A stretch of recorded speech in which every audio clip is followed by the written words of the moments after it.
Hello বন্ধুরা, আমি আজকে আপনাদের দেখাতে চলেছি রুটি লুচি পরোটা খাওয়ার জন্য একটা সুন্দর সুস্বাদু আলুর তরকারি।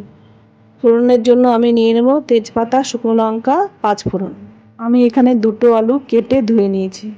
আমি এখানে 2 চামচ পোস্ত নিয়েছি। প্রথমে আমি কড়াইটা ভালো করে গরম করে পোস্তটা ভেজে নেব।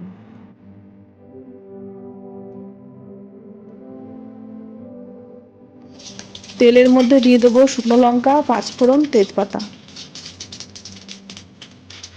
এবার আমি আলুগুলো দিয়ে ভালো করে নেড়ে নেব।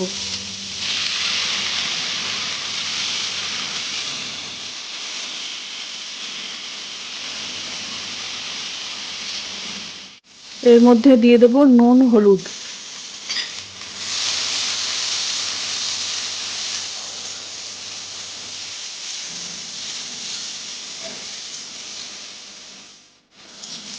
আলুটা কিছুক্ষণ ধরে ভেজে নেব। ভাজা হয়ে গেলে জল দিয়ে দেব। আলুটা সিদ্ধ হওয়ার জন্য ঢাকা দিয়ে দেবো। আমি এখানে দুটো কাঁচা লঙ্কা চিড়ে দেব। তারপরে এবার দেখে নেব আলুটা সিদ্ধ হয়েছে কিনা।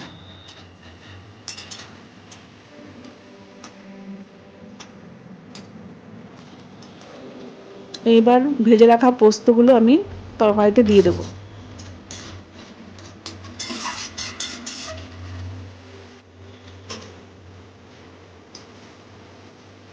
তরকারিটা একটু স্বাদের জন্য আমি 1 চামচ চিনি দিয়ে দেবো।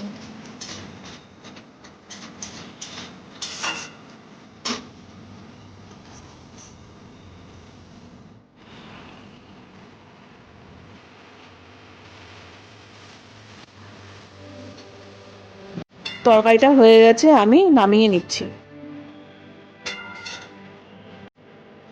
এই তরকারিটা রুটি, লুচি, পরোটার সঙ্গে খুবই ভালো লাগে।